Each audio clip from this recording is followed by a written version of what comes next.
Hi, I'm John Byrne with Poets&Quants. Welcome to another edition of our one-on-one video series. Today I have Amy Hillman, the Dean of Arizona State University's WP Carey School of Business. Welcome, Amy. Thanks. Glad to be here. In October, you made an extraordinary announcement.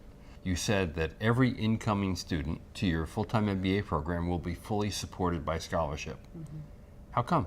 It's really come from a number of directions. One of them was if we were able to take the tuition off of the table for a full-time program, coming out of employment for 2 years and living and investing in your human capital would be a much more salient ROI for a number of people who may not ever apply for a full-time MBA. One of the big problems with the MBA is the debt that people incur in getting it. In this case, that won't happen, and as a result, people can truly pursue their passion as opposed to a job that helps them pay back their debt, but that they're not really in love with. Absolutely, and we think that's really critically important. We see that at the undergraduate level as well. You know, our undergraduate program in business is a 4-year program, and we have around 35% of those students are first-generation college, and another 40 to 45% of those are Pell Grant eligible, and so they're coming from families of combined income of less than $40,000. And so what we see is over the 4 years they're with us, they literally transform themselves. They know because their future and their family's future really depend on their investment in themselves as a result of going through the degree program. And we started to think about what if this more elite education of this full-time MBA was made available to a wider segment of the population?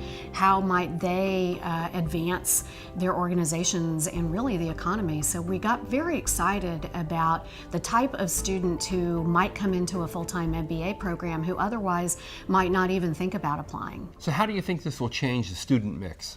Well, we're hoping it's going to add diversity to the class. So as you know, in an MBA environment, you learn as much from your peers as you do from the faculty. And so if we have students from a more diverse set of international countries, emerging and developed nations, if we have students that come from a not-for-profit background, you're going to really be broadening the perspectives that you take on whatever the issue is at hand. So we definitely think we're going to see a more diverse group, and we think it's going to result in a better learning environment as well. Now, what kind of reaction have you gotten to this? It's been good so far, even from our current students who don't have the same full tuition scholarship available to them. They see this as an important innovation, as really a path forward for the program and for the university. And so we've been very pleased with the reception. And there are two other interesting aspects to this change. One is you're increasing the intake of your full-time MBA program by 40%. The other is that you're actually going to expose them to a brand new MBA curriculum. Yeah, we have a great new interdisciplinary curriculum. We're focused on a lot of things that we think are going to propel leaders forward. So we're doing some fun things with the School of Design around improvisation and brainstorming. We're working with the Marines on tactical training. So we're really going to be exposing the students to a broad range of skills.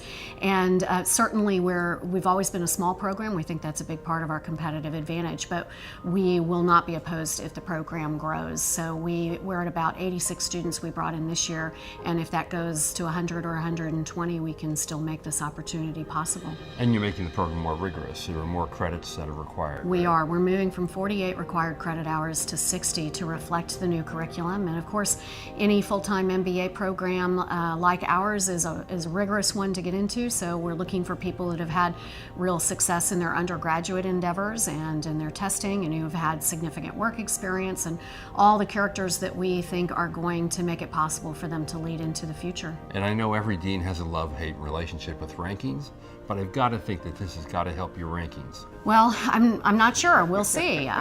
So if we do get more applicants, then it'll help us with selectivity. But if they do pursue other passions and they're not taking the highest paid job to pay off that student debt, maybe the average starting salary will change.